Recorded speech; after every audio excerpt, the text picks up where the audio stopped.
អត់មានគុណភាពមិនហើយនាយករដ្ឋមន្ត្រីផឹកដោយផ្ទាល់ឃើញដោយផ្ទាល់អញ្ចឹងនាយករដ្ឋមន្ត្រីផឹកផលិតផលអត់គុណភាពមែនខ្ញុំចង់និយាយអញ្ចឹងបើនាយករដ្ឋមន្ត្រីអត់ញ៉ាំក្រុមហ៊ុនមិនមែនក្រុមហ៊ុនខ្មែរខ្ញុំអត់មកអះអាងដែរទេ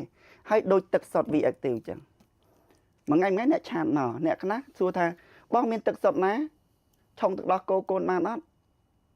ខ្ញុំប្រើអានេះយូរឆ្នាំហើយពេទ្យឲ្យប្រើឥឡូវមក V-Active គេដាក់លើដបស្រាច់ឆុងទឹកដោះគោកូនបានឥឡូវដាក់មើលពេលខ្លះអ្នកខ្លះទៅពេទ្យថៃ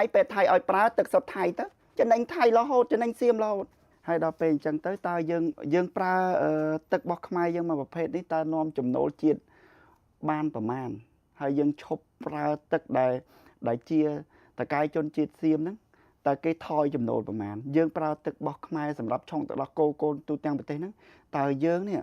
ចំណេញប្រមាណបាទចំណេញអ្នកណាគេចំណេញក្រុមហ៊ុនចំណេញខ្ញុំអ្នកលក់ចំណេញបងប្អូនប្រជាពលរដ្ឋទាំងអស់គ្នាតែម្ដងទឹកពិសា Bronet V-Active បរិសុទ្ធស្រស់ស្រាយគ្រប់ពេល V-Active មោទកភាពភេសជ្ជៈកីឡាដំបូងគេរបស់ប្រទេសកម្ពុជាបំពេញនិងរក្សាជាតិទឹកបានល្អហើយឆាប់រហ័ស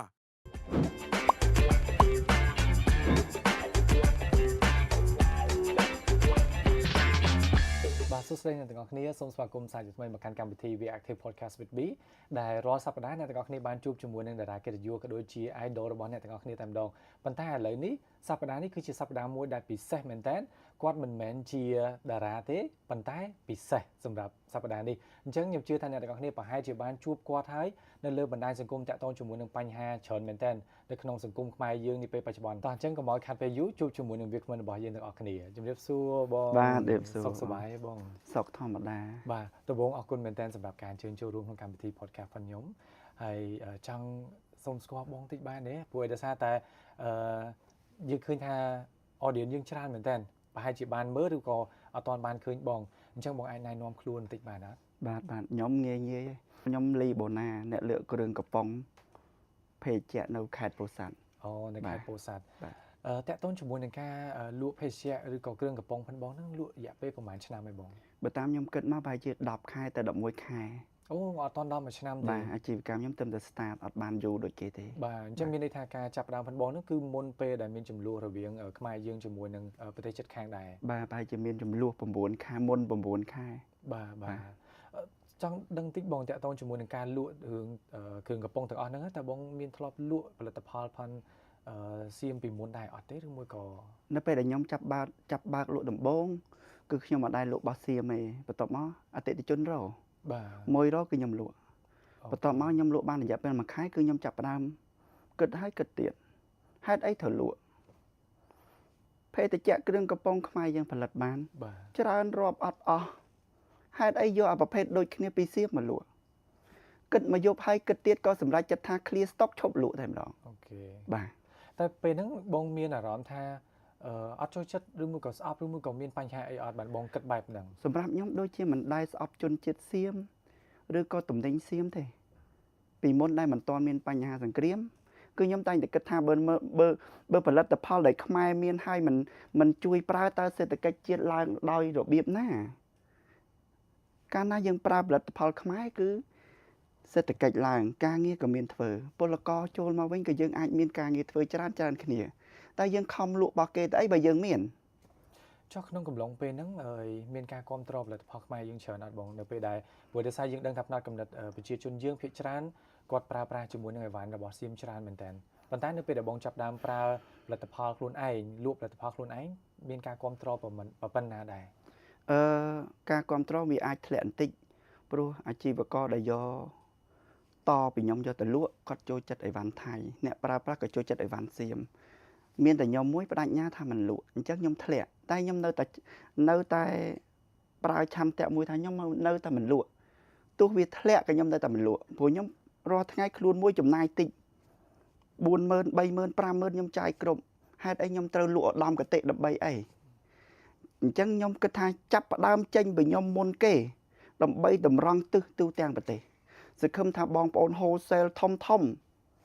ថ្ងៃណាមួយនឹងមានឆន្ទៈដូចខ្ញុំ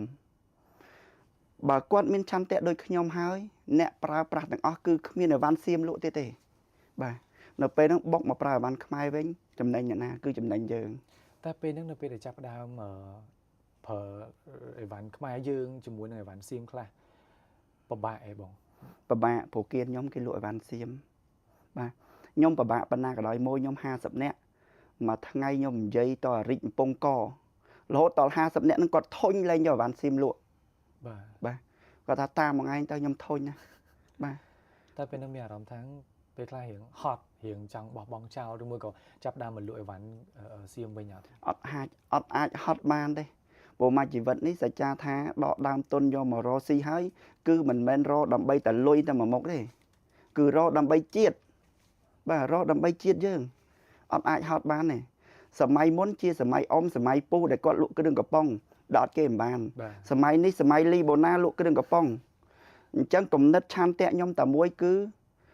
ត្រូវតែលក់ឲ្យបានខ្មែរឲ្យច្រើនដួលភេទជ្ជៈសៀមឲ្យអស់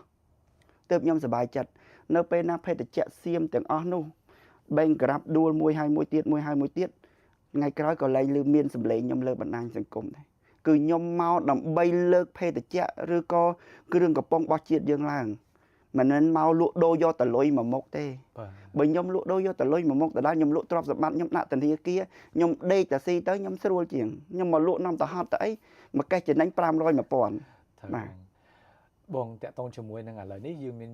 ភាពចម្រុងចម្រាស់ច្រើនមែនតើតាក់ទងជាមួយនឹងប្រទេសខ្មែរយើងក៏ដូចជាប្រទេសសៀមក្នុងកំឡុងពេលឥឡូវហ្នឹងខ្មែរយើងនាំគ្នាពាក់ឯកាច្រើនមែនតើអត់ប្រើប្រាស់របស់សៀមទេប៉ុន្តែនៅមានមួយចំនួនតូចដែរប៉ុន្តែនៅក្នុងកំឡុងពេលហ្នឹងពេលដែលបងជាអ្នកលក់អញ្ចឹងតើមានប្រជាជនខ្មែរយើងខ្លះមានមកសួររកអីវ៉ាន់សៀមអត់ អាចមានប្រហែលជា2%ដែលគាត់សួរព្រោះពេលខ្លះគាត់នៅចង្កាត់មាត់យកពេកគាត់អត់យល់ដឹងអញ្ចឹងខ្ញុំត្រូវបញ្យល់ទៀតខ្ញុំត្រូវបកកំណត់2%ហ្នឹងឲ្យមក100%ឲ្យយល់គាត់មកពេលណាខ្ញុំលៀងពេលហ្នឹងមកពេលណាខ្ញុំលៀងពេលហ្នឹង ចង់ដឹងការលៀងផុតបងនឹងលៀងអីគេខ្លះដែរ ទេសួររមិនល្មមអីដេញចេញអត់លក់និយាយឆ្អែតឲ្យនៅតែរទៀតគឺដេញចេញអត់លក់ឲ្យទេទៅរណាបានរចោះតែសម្រាប់ផ្ទះលីបូណាគឺអត់លក់អីវ៉ាន់ចោលសៀម អូខេ បាទ បងពាក្យមួយដែលខ្ញុំឈឺចាប់មែនតើខ្ញុំជឿថាមិនមែនតែខ្ញុំទេបងក៏ឈឺប្រហែលជាប្រជាជនខ្មែរយើងច្រើនមែនតើឈឺមែនតើនៅពេលដែលគេប្រើពាក្យថាសន្តានខ្មែរយើងប្រើសន្តានខ្មែរយើងគឺជាសន្តានមួយដែលអត់ភ្លេចទេអត់ភ្លេចការឈឺចាប់ទេយ៉ាងច្រើនណាស់6ខែទៅ7ខែយើងនឹងបកក្បាលត្រឡប់ទៅកាន់អីវ៉ាន់សៀមវិញតើបងយល់យ៉ាងណា អាហ្នឹងបើគាត់ប្រើពាក្យអញ្ចឹងកុំនិយាយខ្មែរទូទាំងប្រទេសទេកុំនិយាយសន្តានខ្មែរទូទាំងប្រទេសអីបើអ្នកផ្សេង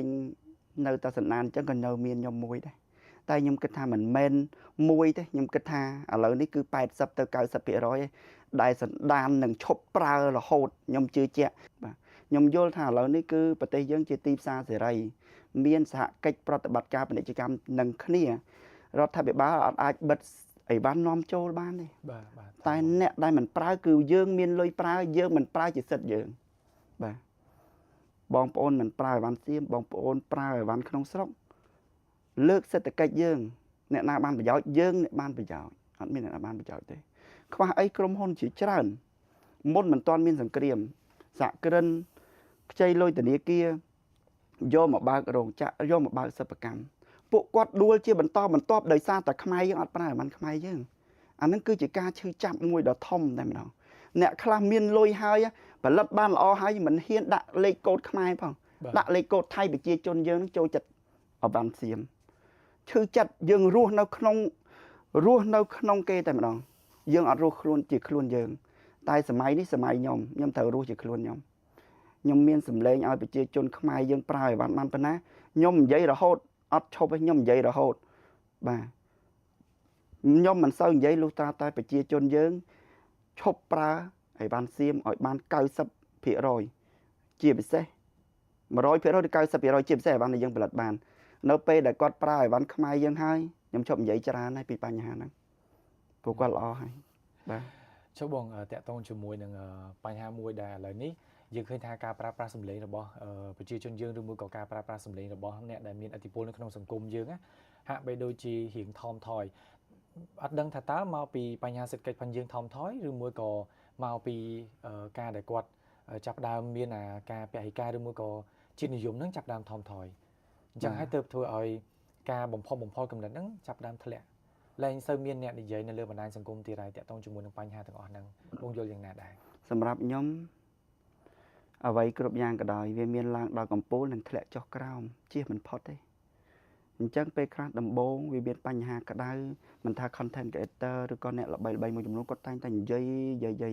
ដល់ពេលឥឡូវគាត់ថយប៉ុន្តែសម្រាប់ខ្ញុំខ្ញុំអត់អាចថយទេខ្ញុំនិយាយកើនឡើងរហូតបើនៅតែអីវ៉ាន់សៀមមានសន្ទុះកើនឡើងការប្រើប្រាស់អីវ៉ាន់សៀមមានសន្ទុះកើនឡើងខ្ញុំនិយាយរហូតនិយាយដល់ថ្នាក់បើក្នុងលក្ខខណ្ឌថ្ងៃក្រោយទៅពួកគាត់នៅតែមិនស្ដាប់ពួកគាត់ធ្វើឲ្យប្រទេសយើងនឹងធ្លាក់ចុះម្ដងតិចខ្ញុំប្រហែលជាបិទអាជីវកម្មឈប់រកតែម្ដងព្រោះសំឡេងប្រឹងអស់សមត្ថភាពទឹកភ្នែកក៏បញ្ចេញអស់ហើយបើគាត់នៅអត់យល់ពីដួងចិត្តពួកខ្ញុំដែលខំទៀតខ្ញុំអត់ដឹងថាត្រូវខំដើម្បីអីទៀតទេ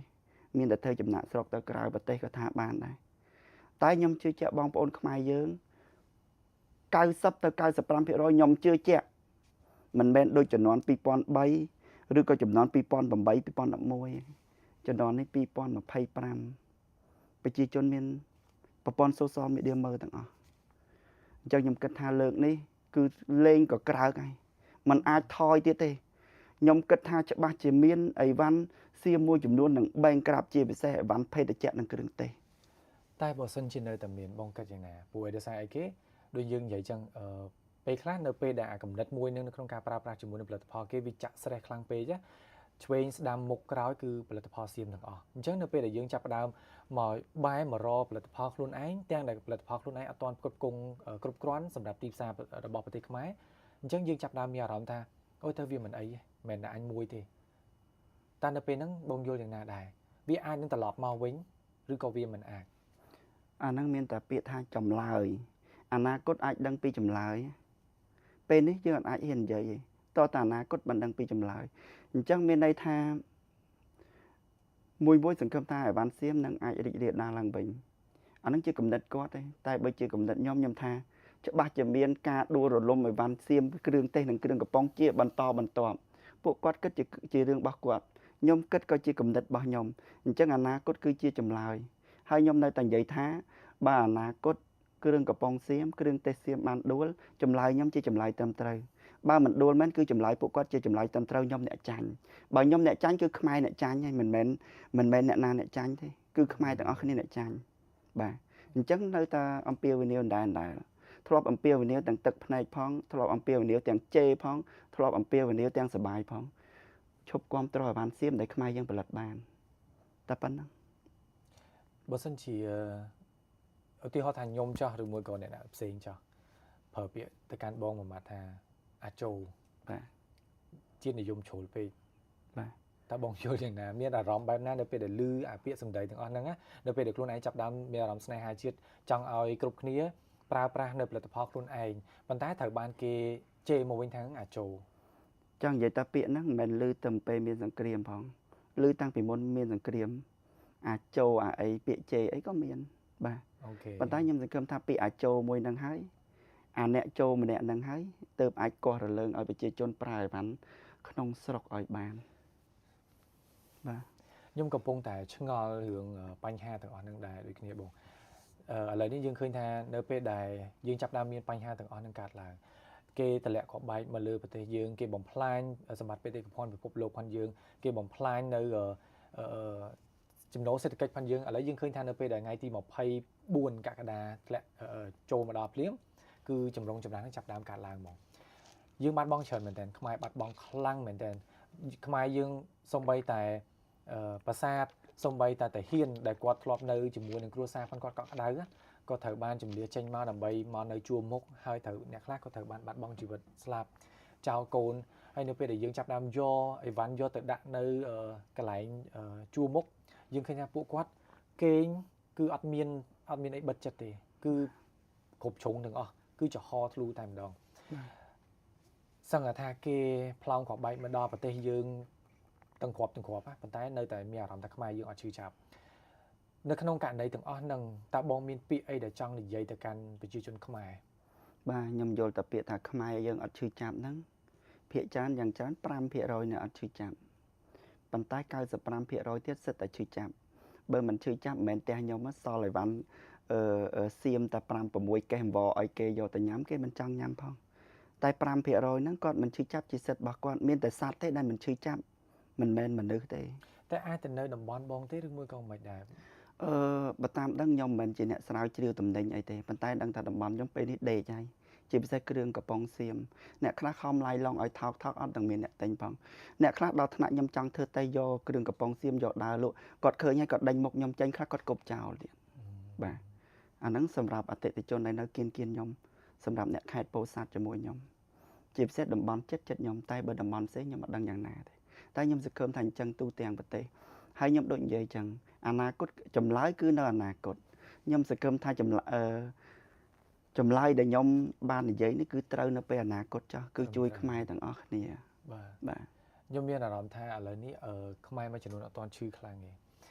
មានពាក្យពេចន៍អីដែលបងគិតថាបងចង់អំពាវនាវទី1ឥឡូវយើងសូមអំពាវនាវសិនយើងសូមអំពាវនាវទៅកាន់អ្នកដែលកំពុងតែគ្រប់គ្រងជាមួយនឹងផលិតផលសៀមមានអីដែលបងចង់និយាយទៅកាន់អ្នកដែលនៅតែបន្តគ្រប់គ្រងផលិតផលសៀមពាក្យទោះយើងនិយាយស្រាលនិយាយធ្ងន់និយាយអីបែបយ៉ាងក៏ពួកគាត់មិនចេះឈឺចាប់ដែរអ្នកគ្រប់គ្រងឲ្យបានសៀមហ្នឹងតែខ្ញុំអត់ដឹងថាត្រូវប្រើពាក្យពេចន៍បែបណាទៀតទេខ្ញុំសង្ឃឹមថាពីមួយថ្ងៃទៅមួយថ្ងៃខ្ញុំប្រើសម្លេងប្រើវីដេអូទាំងការឈឺចាប់ទាំងការប្រើពាក្យមិនល្អចំពោះពួកគាត់ទោះពួកគាត់ខឹងខ្ញុំយ៉ាងណាក៏ដោយសង្ឃឹមថាថ្ងៃណាមួយអ្នកដែលមានចិត្តគំនិតដូចខ្ញុំរីករាលដាលដល់ 100% ក្នុងប្រទេសទៅចុះពួកអីយើងអាចហាមគេឲ្យយើងអាចឲ្យគូក្បាលគេនិងគូក្បាលយើងដូចគ្នាធ្វើដូចយើងបានទេតែពេលនេះសូមអំពាវនាវចាប់ចេញពីមន្ត្រីរាជការគ្រូបង្រៀនជាអ្នកអប់រំសិស្សមន្ត្រីរាជការនៅតាមក្រសួងស្ថាប័នត្រូវរៀបចំពីលើចុះក្រោមរហូតជាពិសេសក្រសួងអប់រំក្រសួងសុខាភិបាលគួរតែណែនាំប្រជាជនជាពិសេសក្រសួងអប់រំគួរតែណែនាំសិស្សឲ្យយល់ពីក្មេងៗឲ្យហើយចំនួនខ្ញុំចាស់ខ្លះគាត់នៅតែមិនស្ដាប់ឲ្យគាត់ទៅតិចតិចគាត់ទៅហើយចំនួនក្មេងឡើងមកអាចកែប្រែម្ដងទៀតរហូតដល់ចប់អីវ៉ាន់សៀមក្នុងស្រុកជាពិសេសអីវ៉ាន់ដែលយើងផលិតបានហ្នឹងហ្មងបាទហើយអីវ៉ាន់ដែលយើងមិនទាន់ផលិតបានសង្ឃឹមថាអ្នកបកកែអ្នកធំអ្នកមានលុយមួយចំនួនគាត់អាចទៅសហការមួយប្រទេសផ្សេងចូលមកបានមិនមែនមានតែប្រទេសនឹងមួយលើលោកទេបាទខ្ញុំឃើញថារយៈពេលចុងក្រោយនេះឥឡូវនេះខ្មែរយើងចាប់ផ្ដើមអ្នកដែលគាត់មានគេហៅថាអ្នកមានហើយគាត់អាចនឹងមានលទ្ធភាពនៅក្នុងការបើកជារោងចក្រគឺគាត់ចាប់ផ្ដើមបំផុសកំណត់ទាំងអស់ហ្នឹងហើយចាប់ផ្ដើមសិក្សាទៅលើសម្ភារៈមួយចំនួនដែលអាចគ្រប់គ្រងទៅកាន់ប្រទេសយើងទាំងមូលតែម្ដងអាហ្នឹងគឺជារឿងមួយដែលល្អមែនតើហើយយើងសង្ឃឹមថានឹងមានបន្តទៀតសម្រាប់អ្នកដែលគាត់មានមុខចំនួនធំនៅក្នុងស្រុកខ្មែរយើងនៅតែបន្តវានឹងធ្វើឲ្យសេដ្ឋកិច្ចផងយើងកាន់តែលូតលាស់ហើយវាធ្វើឲ្យការផ្គត់ផ្គង់ទៅលើសម្ភារៈទាំងអស់ហ្នឹងអាចពេញមកប្រទេសខ្មែរយើងចុះបង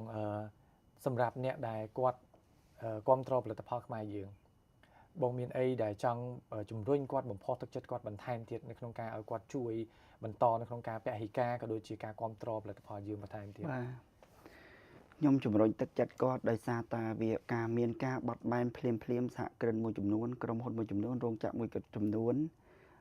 ពិតជាមានការផ្គត់ផ្គង់អីវ៉ាន់មិនទាន់សូមឲ្យគាត់អធិស្ឋានអីវ៉ាន់ណាដែលយើងផ្គត់ផ្គង់មិនទាន់យើងអាចជំនួសទៅប្រេងឆាអាចជំនួសដោយខ្លាញ់ជ្រូករត់ឌីដែលគ្មានផាន់គេកុំដាក់ទៀតទៅអ្វីដែលមិនមានយើងព្យាយាមអត់មួយរយៈសិនវិធីសាស្ត្រយើងគឺអត់មួយរយៈដើម្បីអ្នកមានហ្នឹងគាត់ធ្វើឲ្យសមស្របតាមប្រទេសយើងប្រសើរជាងយើងអត់មានទៅយកគេកុំយកគេអត់មានអត់សិនចាស់បាទមិនយូរទេនឹងមានបើយើងមិនប្រើយើងចង់ប្រើអីគេផលិតហ្នឹងឯក្នុងស្រុកខ្មែរយើងមិនអត់ទេខ្លាចតែយើងគេខ្មែរយើងផលិតឲ្យប្រជាជនយើងអត់ស្គាល់អត់គ្រប់គ្រងទេបាទអញ្ចឹងក៏ស្នើដល់សហគ្រិនឬក៏ម្ចាស់ក្រុមហ៊ុនធំត្រូវប្រើជំនាញផ្នែក marketing និងផ្នែកលក់នឹងឲ្យកាន់តែខ្លាំងដើម្បីរាយទូទាំងប្រទេសកុំឲ្យប្រជាជនយើងខ្វះខាតនៅតាមជនបទត្រូវប្រើជំនាញឲ្យអស់មិនថាប្រព័ន្ធ social media ឬក៏យុទ្ធសាស្ត្រផ្សេងទេមិនមែនតែប្រជាជនតែមួយមុខទេដែលមានកំហុសសហគ្រិនក្រុមហ៊ុនធំក៏ត្រូវខំប្រឹងប្រែងទាំងអស់គ្នាជាធ្លុងមួយអត់អាចខំមួយអត់មួយក៏ទៅអត់រួចដែរព្រោះគេមកយើងវាជិត40ឆ្នាំហើយបាទពេលនេះជាពេលដែលយើងត្រូវសាមគ្គីគ្នាពួតដៃគ្នាហ្មងអញ្ចឹងបាទយើងតែងតែលើកឡើងថានៅពេលដែលខ្មែរយើងនៅពេលដែលយើងអត់ពួតដៃគ្នាគឺហាក់បីដូចជាធម្មតាមែនទែនប៉ុន្តែនៅពេលដែលខ្មែរយើងចាប់ផ្ដើមពួតដៃគ្នាយើងឃើញថា កម្លាំងសាមគ្គីនឹងខ្លាំងមែនតើ បាទ គឺខ្លាំងបំបាក់សត្រូវបានខ្លាំងមែនតើសូម្បីតែឥឡូវនេះនៅពេលដែលយើងកំពុងតែមានចំនួនព្រំដែនយើងឃើញថាបងប្អូនប្រជាជនខ្មែរយើងនាំគ្នាមួយដៃមួយជើងមកសៀមបកត្រឡប់ទៅវិញ ដូចខ្ញុំធ្លាប់និយាយចឹងពេលខ្លះប្រជាជនយើងអត់តន់ស្គាល់អីវ៉ាន់យើង បាទ អស់ហើយគាត់មិនតន់ស្គាល់ V-Active ហ្នឹងស្អី បាទ V-Active ហ្នឹងស្អីជួនកាលយកទៅលក់គាត់អត់តន់ស្គាល់បាទ sale ចូលលក់ថាហ្នឹងចេះតើអ្នកលក់ហ្នឹងមានពេលទៅបញ្យល់ប្រជាជនអត់ ត្រូវបង អញ្ចឹងខ្ញុំពឹងលើប្រព័ន្ធ social media V-Active ភេទជ្ជៈកីឡា បាទ មុនគេទាំងអស់ក្នុងស្រុកខ្មែរដែលខ្មែរផលិតបាទហើយខ្ញុំអត់ចេះអាន ingredient អីទេខ្ញុំដឹងតែភ្លក់ទៅវាដូចសេរ៉ូមនឹងថ្នាំពេទ្យបាទកូនក្មេងផឹកបានអ្នកលេងកីឡាផឹកល្អជួនកាលអ្នកខ្លះអត់ដឹងទេ V-Active ហ្នឹងអីគេអាហ្នឹងអីគេខ្ញុំដឹងថាផឹកទៅវាដូចសេរ៉ូមលាយអំបិលផ្អែមតិចឆ្ងាញ់ពេលក្តៅខ្លួនពេលឈឺក្តារបាល់បាត់បង់ជាតិទឹកអីលេងកីឡាផឹកទៅវាឆ្ងាញ់វាមានកម្លាំងហើយប្រជាជនយើងដឹងអត់ជួនកាលយកទៅតាំងក្នុងផ្ទះគេពឹបដឹងស្អីគេណាលក់គេអត់លក់មានតែសំឡេងមួយថ្ងៃស្រែកតាមទូរស័ព្ទចង់បែកកំពង់កហ្នឹងឯងបាទអានេះអញ្ចេះនោះអញ្ចេះបញ្យល់ថាហ្នឹងវាអញ្ចឹង បាទ ណែកូនឯងក្តៅខ្លួនឯងក្តៅខ្លួនធ្វើការងារហត់លេងកីឡាហត់ V-Active ផឹកទៅ តាមពិតយើងឃើញថាផលិតផលខ្មែរយើងមានច្រើនប៉ុន្តែដោយសារតែមកពីបាទដោយសារតែមកពីយើងចេះតែគិតថាអូពីខាងគេគ្រប់តទៅខាងគេដល់ពេលផលិតផលខ្លួនឯងគិតថាផលិតផលខ្លួនឯងអត់មានគុណភាពអ្វីដែលសំខាន់បំផុតដែលខ្ញុំតែងតែមានផ្នត់គំនិតហ្នឹងគឺផលិតផលខ្មែរអត់មានគុណភាពទេអត់មានទេអញ្ចឹងហើយបានជាអូពីខាងនេះល្អជាងពីខាងនោះល្អជាងឲ្យតែចេញពីខ្មែរពិធីករបន្តិចអត់មានគុណភាពហ្មងហើយនាយករដ្ឋមន្ត្រីផឹកដោយផ្ទាល់ឃើញដោយផ្ទាល់អញ្ចឹងនាយករដ្ឋមន្ត្រីផឹកផលិតផលអត់គុណភាពមែនខ្ញុំចង់និយាយអញ្ចឹងបើនាយករដ្ឋមន្ត្រីអត់ញ៉ាំក្រុមហ៊ុនមិនមែនក្រុមហ៊ុនខ្មែរខ្ញុំអត់មកអះអាងដែលទេហើយដូចទឹកសុទ្ធ V-Active អញ្ចឹងមួយថ្ងៃអ្នកឆាតមកអ្នកខ្លះសួរថាបងមានទឹកសុទ្ធណាឆុងទឹកដោះគោកូនបានអត់ខ្ញុំប្រើអានេះយូរឆ្នាំហើយពេទ្យឲ្យប្រើឥឡូវមក V-Active គេដាក់លើដបស្រាច់ឆុងទឹកដោះគោកូនបានឥឡូវដាក់មើលពេលខ្លះអ្នកខ្លះទៅពេទ្យថៃឲ្យប្រើទឹកសុទ្ធថៃទៅចំណេញថៃរហូតចំណេញសៀមរហូតដល់យើងអត់ហ៊ានឥឡូវសាកមើលសាកយកទៅឆុងឲ្យទឹកដោះគោឲ្យកូនមើលបាទសាកមើលទៅឆុងបានអត់ឆុង V-Active មួយទឹកដោះគោកូនបានងាប់អីវ៉ាន់សៀមមួយបាន V-Active ជំនួសអីវ៉ាន់សៀមមួយបានងាប់អីវ៉ាន់សៀមមួយទៀតបានឃើញខ្ញុំស្រែកមួយថ្ងៃដើម្បីអីដើម្បីឲ្យគេដឹងបាទ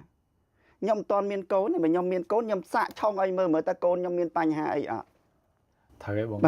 តាមពិតទៅផលិតផលនេះសិតតែជាផលិតផលដែលយើងចេញមកជាលក្ខណៈស្តង់ដារតែម្ដងបើសិនជាមិនស្តង់ដារយើងឃើញថារដ្ឋាភិបាលយើងក៏អាចអនុញ្ញាតឲ្យពួកគាត់ផលិតចេញមកដែរព្រោះដោយសារអីគេវាអត់មានគុណភាពហើយវាប៉ះពាល់ទៅដល់សុខភាពប៉ុន្តែខ្ញុំចង់ឲ្យអ្នកទាំងអស់គ្នាត្រឡប់មកគិតអំពីផលិតផលខ្មែរយើងថាផលិតផលខ្មែរយើងមិនមែនជាផលិតផលអន់នេះហើយដល់ពេលអញ្ចឹងទៅតើយើងប្រើទឹករបស់ខ្មែរយើងមកប្រភេទនេះតើនាំចំណូលជាតិបានប្រមាណហើយយើងឈប់ប្រើទឹកដែលជាតកែជនជាតិសៀមហ្នឹងតើគេថយចំណូលប្រមាណយើងប្រើទឹករបស់ខ្មែរសម្រាប់ឆុងទឹកដោះគោកូនទូទាំងប្រទេសហ្នឹងតើយើងនេះ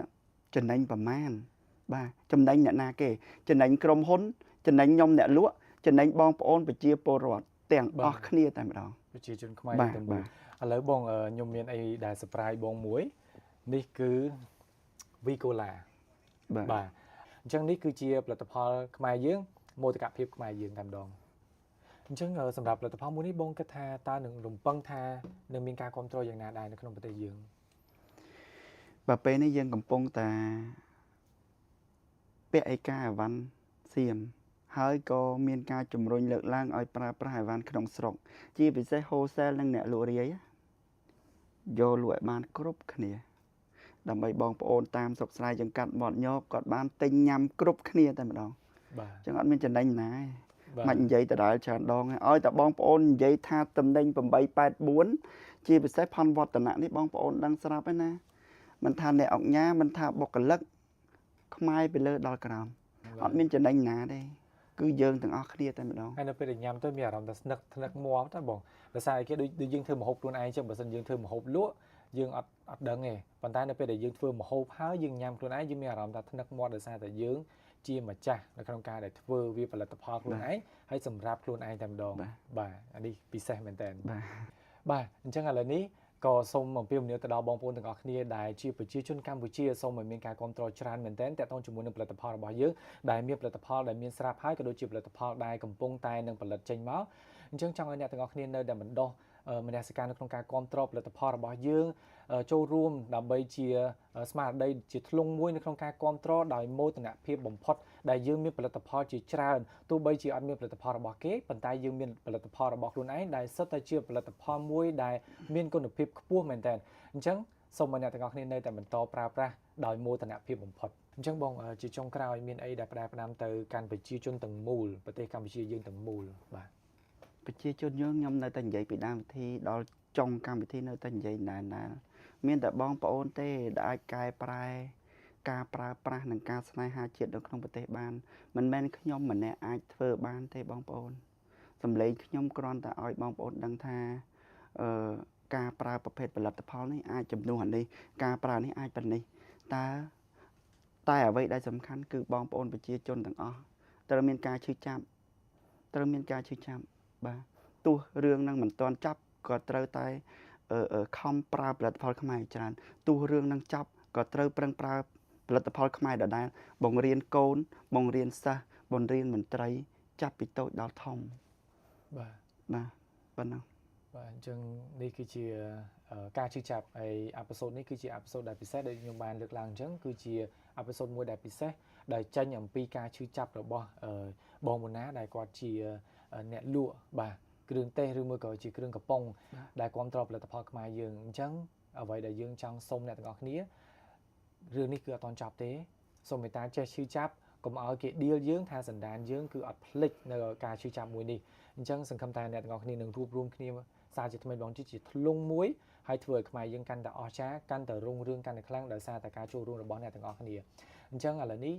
កម្មវិធីផងយើងគឺមានតែប៉ុណ្្នឹងឯងហើយអរគុណមែនទែនបងសម្រាប់ការអញ្ជើញចូលរួមសម្រាប់ពាក្យពេចន៍នៅក្នុងការផ្ដល់ជាយោបល់ល្អៗទៅកាន់ប្រជាជនកម្ពុជារបស់យើងនៅក្នុងកំឡុងពេលដែលពិបាកមួយនេះហើយសង្ឃឹមថាអ្នកទាំងអស់គ្នានឹងនៅតែបន្តនៅក្នុងការគ្រប់គ្រងផលិតផលខ្មែរយើងហើយចូលរួមជាធ្លុងមួយដើម្បីឲ្យខ្មែរយើងអស្ចារ្យអរគុណច្រើនហើយជាចុងក្រោយក៏សូមអរគុណទៅដល់ VActive ដែលបានធ្វើការឧបត្ថម្ភនៅក្នុងកម្មវិធីមួយនេះផងដែរអញ្ចឹងយើងនឹងជួបគ្នានៅក្នុងអេពីសូតក្រោយអរគុណច្រើន